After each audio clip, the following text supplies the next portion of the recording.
mesdemoiselles, messieurs, bonsoir. Bienvenue sur Belgo Camp 21 TV. Au sommet de cette émission de la pensée de l'écrivain, nous irons au cœur de ce roman. Un roman qui retrace l'histoire tragique d'Okito le Vieux, de l'époque coloniale à l'époque Mobutu, dont l'auteur est Thomas Ewolo. Monsieur Thomas Ewolo, bonsoir. Bonsoir. Dans votre roman, dans ce roman, vous parlez de Okito, qui avait toujours été en contradiction avec son père, au sujet de ce lion mythique.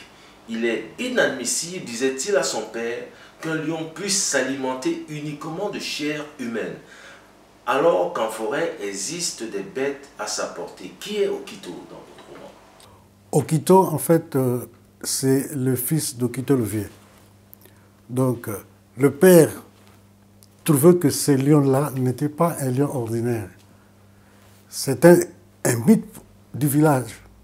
Donc, les lions étaient là pour assurer la pérennité et la survie du clan. Et donc, Okito, qui ne comprenait pas la tradition, était contre le principe. C'est pourquoi il était toujours en contradiction avec son père. Il disait, voilà, papa, mon père, ce lion-là ne peut pas toujours se nourrir de la chair humaine, alors qu'il y a des bêtes à la forêt à sa portée. Mais ce lion-là, comme n'était pas un lion ordinaire, Okito le Vieux avait dit à son fils de ne pas la battre. Car si vous la battez, vous attirez la malédiction sur le clan. Mais Okito a refusé. Il a dit, moi je dois battre ce lion-là. Pourtant, en proférant ces menaces, Okito avait déjà la malédiction sur lui. C'est la raison pour laquelle le lion va l'attaquer. Dans un premier temps, Okito se sauve de justesse en s'abritant dans un manguier. Mais le lion va attraper son enfant. Comme c'est un mythe du village, le lion va attaquer l'enfant, mais il ne la tue pas.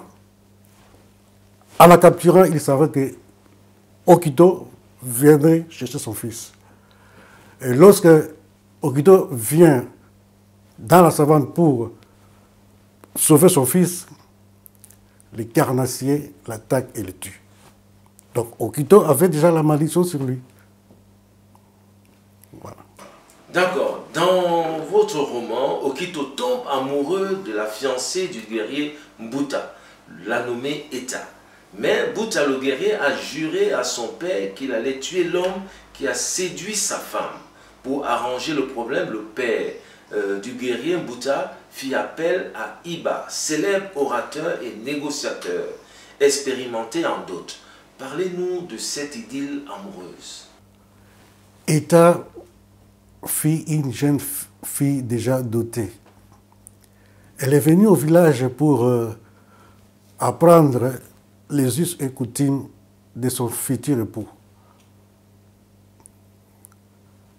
Alors, Okito, lorsqu'il a vu la jeune fille, Okito tomba éperdument amoureux de la fille. Alors que Mbuta le guerrier avait déjà versé la dot. Ce qui ne se faisait pas dans les clans, ça ne se faisait pas. Mais Okito a séduit la fille et va réussir à la faire fuir. D'où la colère noire du guerrier lorsqu'il a su que sa fiancée s'était enfuie. Alors il a juré de se venger. Ainsi, il va attaquer Okito. Cependant, Okito va le terrasser, malgré sa stature musculature, malgré sa stature un peu imposante. Okito va se marier avec Eta. Et puis, Mbuta le guerrier, en voyant que Eta s'est marié avec son rival, va quitter le village pour aller se réfugier au village de sa maman. Okito va se marier avec Eta, et puis ils vont avoir 2 enfants. Après la mort d'Okito, malgré les avances une fois de Mbouta le guerrier, Okito, Eta refuse toujours de se marier à Mbouta le guerrier. Justement, Okito le Vieux a accueilli la sentence avec satisfaction, puisque la condamnation, comme il craignait, n'était pas trop lourde. Il a rassemblé rapidement tous ces bêtes avant le délai fixé par le tribunal traditionnel. Quelle est la pensée de l'écrivain que vous avez voulu exprimer dans cette première partie du roman? Dans cette première partie du roman, je voulais surtout mettre l'accent sur le droit coutumier congolais. Il ne faut jamais perdre de vue que avant la colonisation, toute la société congolaise était régie par le droit coutumier. C'était un droit oral inspiré de nos traditions. Mais lorsque le colonisateur est venu, il a imposé le droit écrit. D'où il y a eu quelques conflits, notamment conflits de procédure. Parce que les Congolais payaient à cette époque en nature. Mais le droit écrit amène maintenant l'autre principe, vous devez payer en argent. Suite à ce conflit, il y aura 2 juridictions. Une juridiction pour les indigènes, l'autre juridiction pour les blancs et les étrangers. Alors, Okito est jugé pendant... le tribunal traditionnel va appliquer à ces procès-là le droit oral, le droit coutumier congolais. C'est la raison pour laquelle Okito, je ne vais pas payer un lourd tribut parce que payer 5 chèvres, 5 moutons pour avoir transgressé la loi ancestrale, 5 moutons et 5 poules pour dédommager un mouton, ce n'est pas aussi un lourd tribut. Okito le chasseur a rejoint les ancêtres, une chanson composée par les griots du village. Okito le Vieux dit, si telle est la volonté des ancêtres, alors va te reposer en paix. Mais si on t'a jeté un mauvais sort par un sorcier, que ton esprit revienne pour terroriser ce sorcier. Donc, est-ce que la pensée de l'écrivain que vous êtes fait allusion au destin? Un destin qui pria Eta de regagner le village de ses parents, où des négociations ont été entamées pour que Eta devienne la 2e épouse de Mbouta, le guerrier, devenu riche par la suite. À l'époque, toutes nos sociétés sud-africaines étaient animistes. Alors on croyait à la force de nos ancêtres. Selon Okito le Vieux, son fils ne pouvait pas mourir comme ça. Non, ce n'est pas une mort ordinaire. Pour lui, non, c'est une mort... c'est un sort qu'on a jeté à son fils. Alors, lui...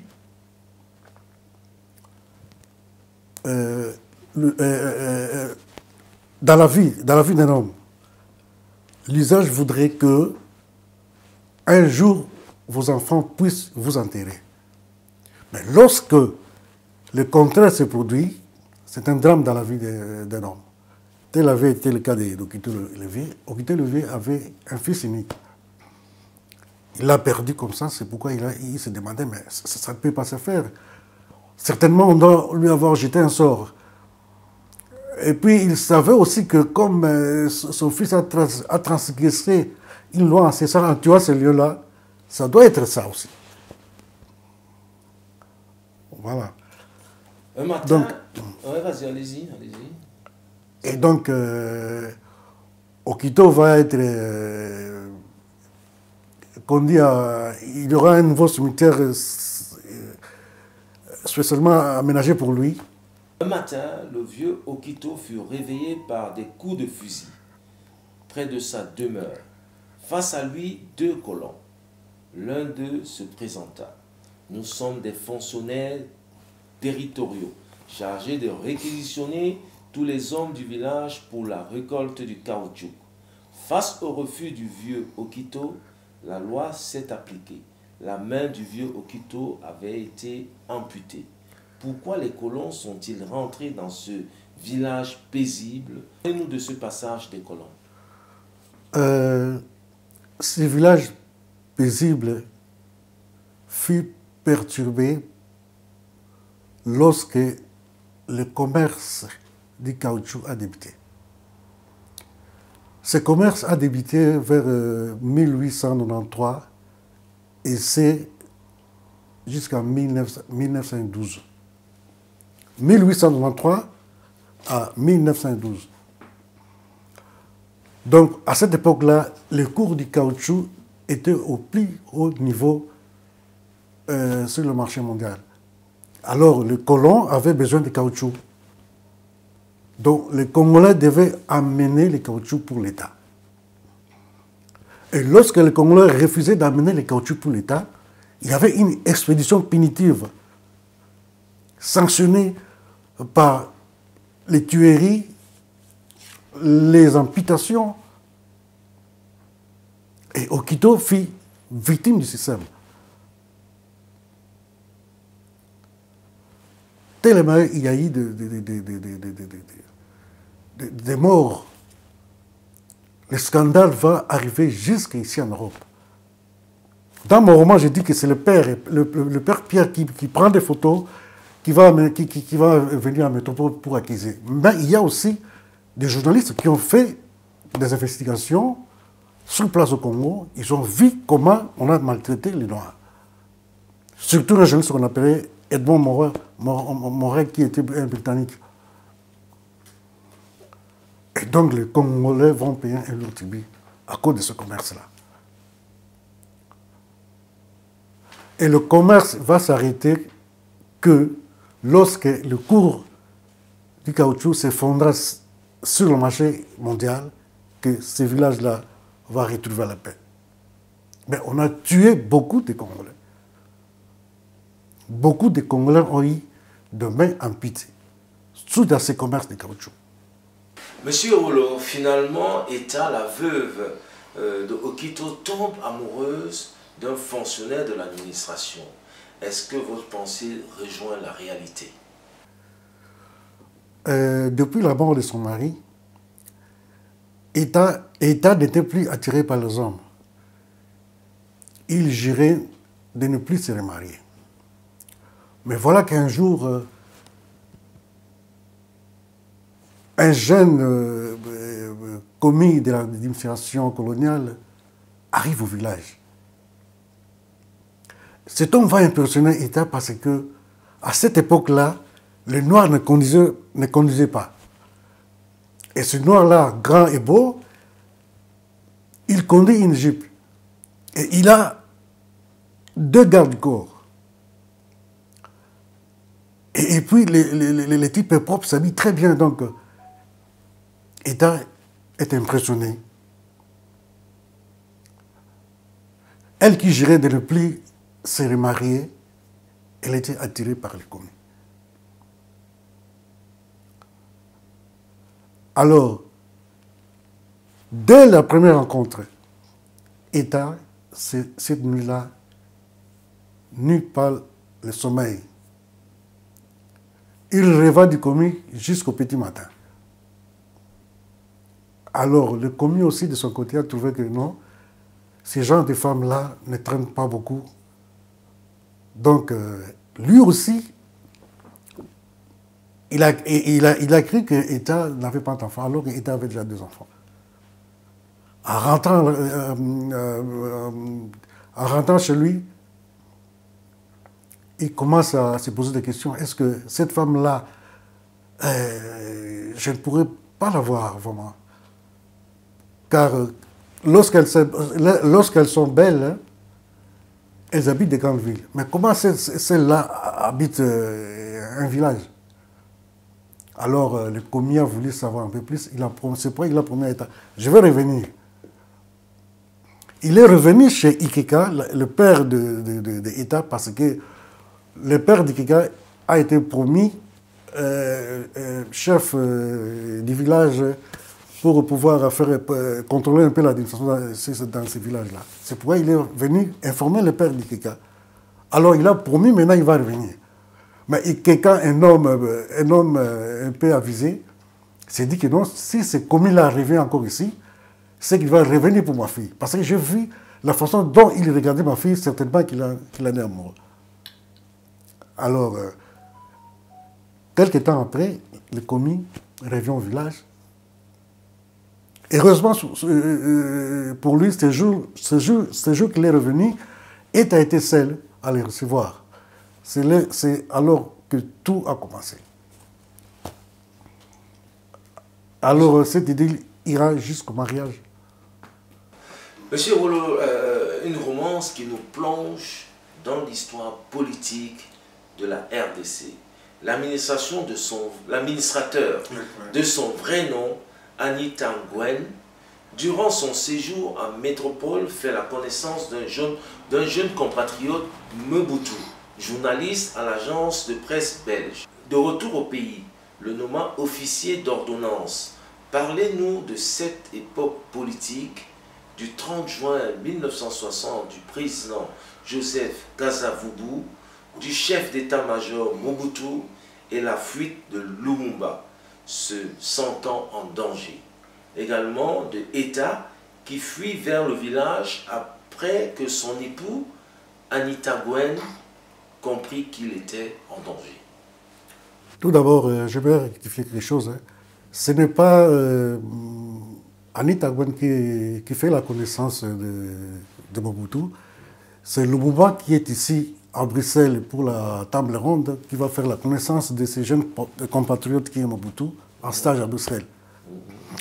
Alors Lumumba est impressionné par ces jeunes compatriotes qui parlent très bien. Alors il va l'aborder, il va un peu avoir quelques informations sur lui. Alors après la table ronde, Lumumba rentre au pays, le gouvernement est formé, il est nommé Premier ministre. Alors il va faire venir Mobutu comme... et puis ensuite il va le nommer officier d'ordonnance. Kasavubu, le président Kasavubu est désigné par le colonisateur président de la République parce qu'il trouve que Kasavubu est calme et puis très studieux. Contrairement à Lumumba qui est un peu tumultueux et puis imprévisible. Alors le gouvernement est formé. Malheureusement, après quelques mois seulement, le gouvernement est en crise. Joseph Kasavubu, le président, trouve que le Premier ministre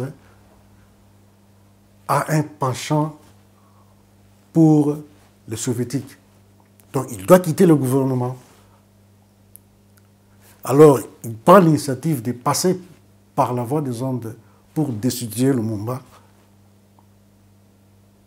Lumumba aussi, de sa part, après quelques heures, passe aussi par la voie des ondes pour destituer le président de la République. Donc c'est fut une crise.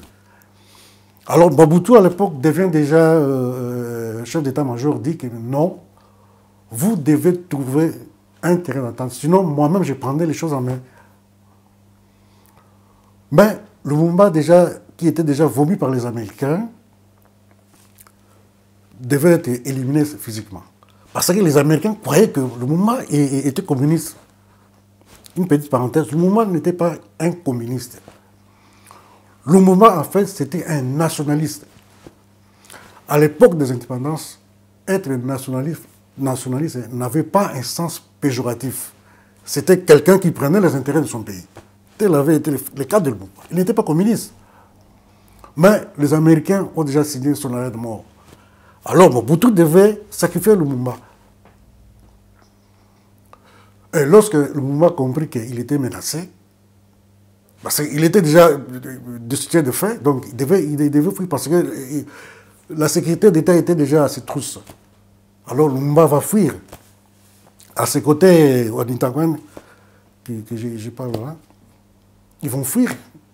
Anita va assister son maître. Mais malheureusement pour lui, il ne pouvait pas intervenir parce que c'était une puissance qui poursuivait Lumumba. Quelques temps après, Lumumba s'est arrêté dans la forêt parce qu'il voulait fuir pour atteindre son village natal, mais il ne pouvait pas prendre la voie publique parce qu'il était déjà recherché par les services de sécurité. Alors, lorsqu'il traversait le village, ce fut une importance pour lui parce que lorsqu'il traversait le village, par son verbe, il essayait toujours d'haranguer le masse.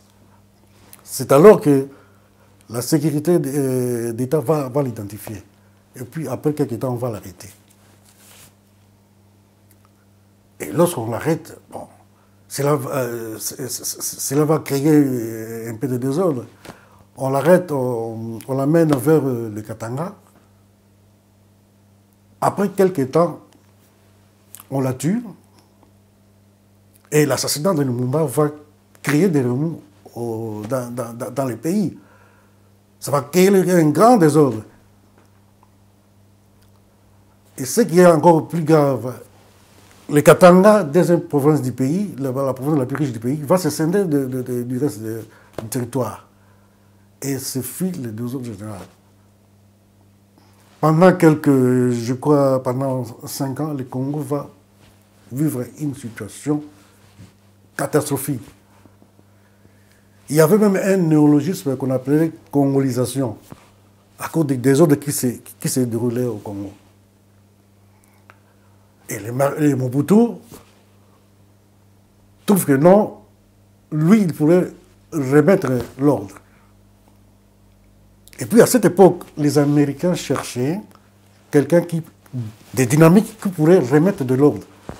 Alors ils avaient déjà approché Mobutu pour lui dire que voilà, prépare-toi, tu vas un jour prendre le pouvoir.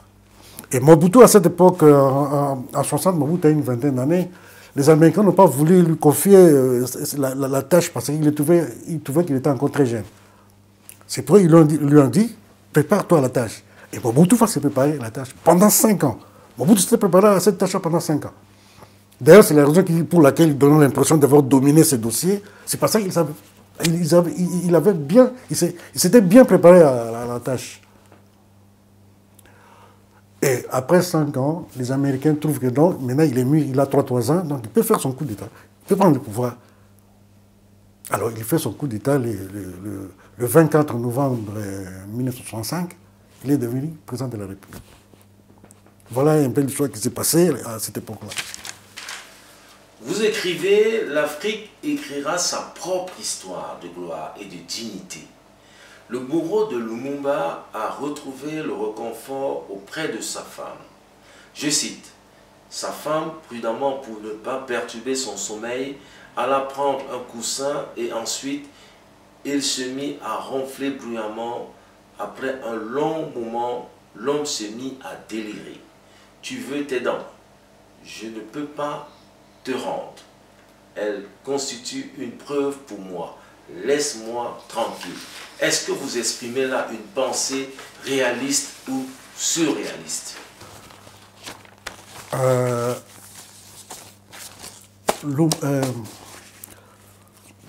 Le bourreau de Lumumba, non, je dirais plutôt que chez nous en Afrique, surtout l'Afrique noire, les valeurs des morts sont respectées.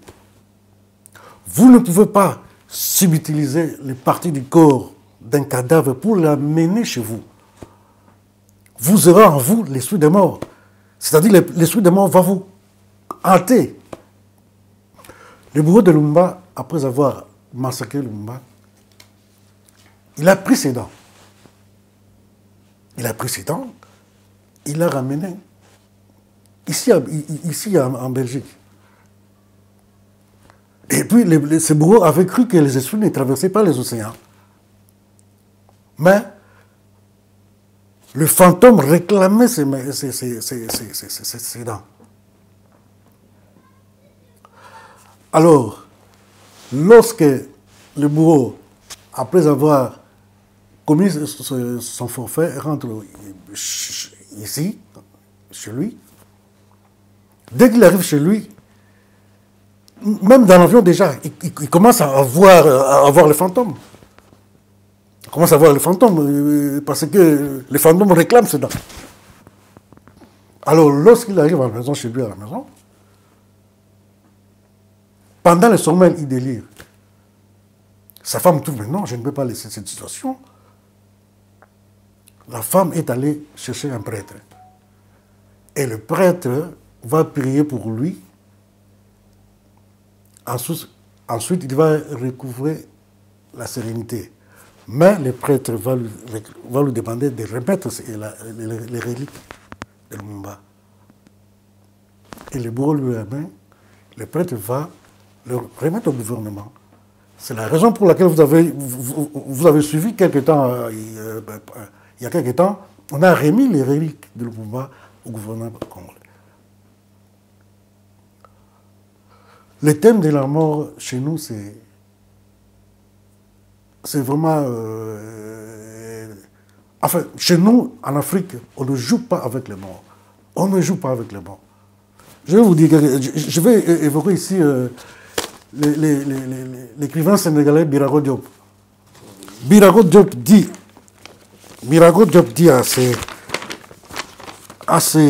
au sujet de la mort.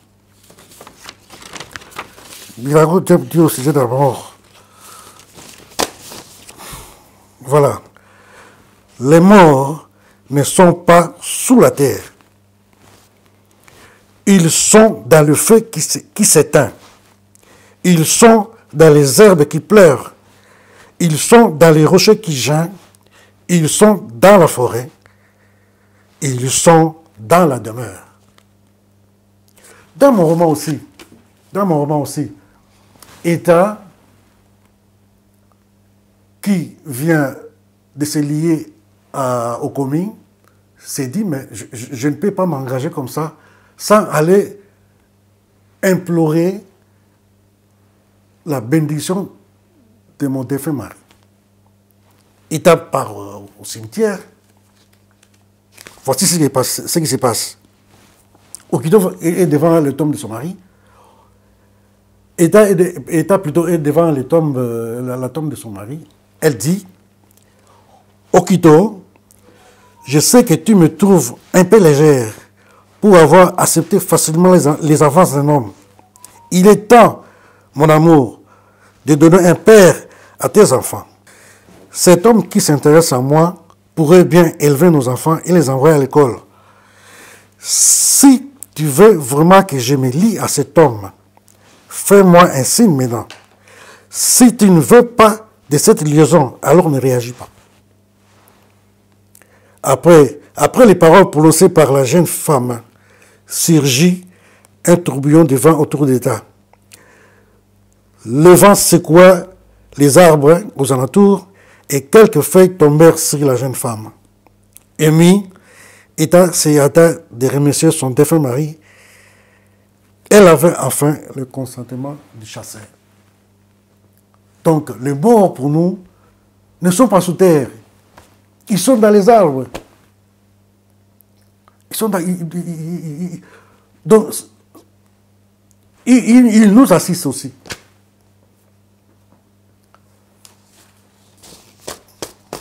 État a eu la libération pour pouvoir, dans votre roman, elle a eu la libération pour pouvoir épouser un voilà. homme.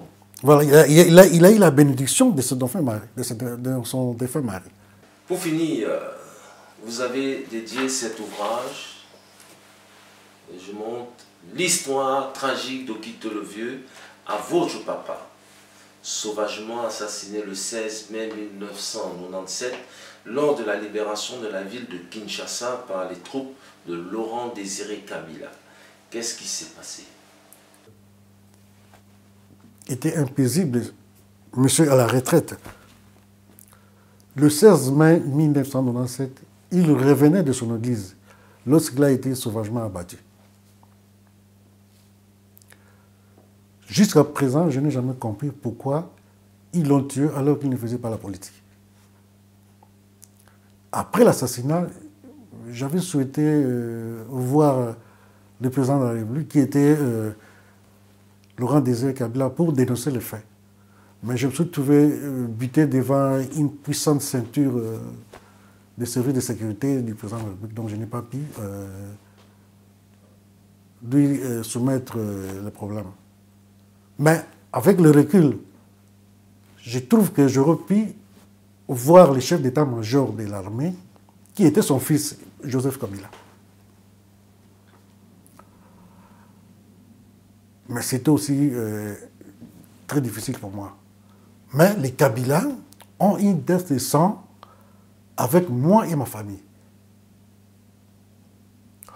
Aujourd'hui, ma mère est devenue veuve et vieille. Elle ne survit que grâce à mon aide. L'État ne s'occupe pas de cette affaire-là, donc elle ne survit que grâce à mon aide.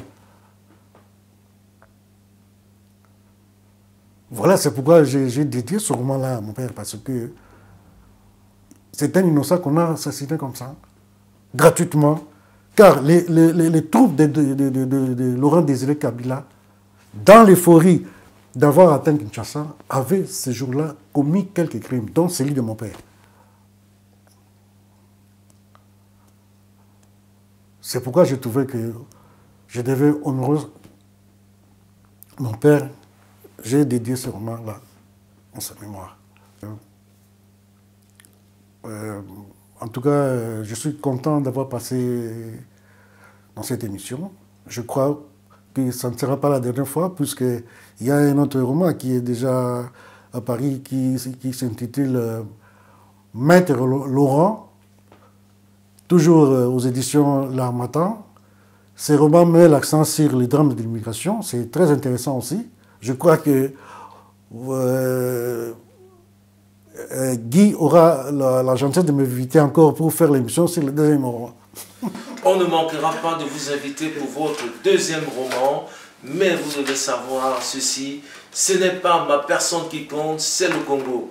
C'est notre pauvre peuple dont on a transformé l'indépendance en une cage, d'où l'on vous regarde du dehors, tantôt avec compassion bénévole, tantôt avec joie et plaisir. Mais ma foi restera inébranlable.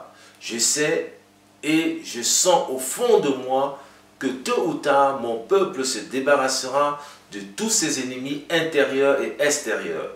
Qu'il se lèvera comme un seul homme pour dire non au colonialisme dégradant et honteux et reprendra sa dignité sous le soleil pur. Patrice Lumumba.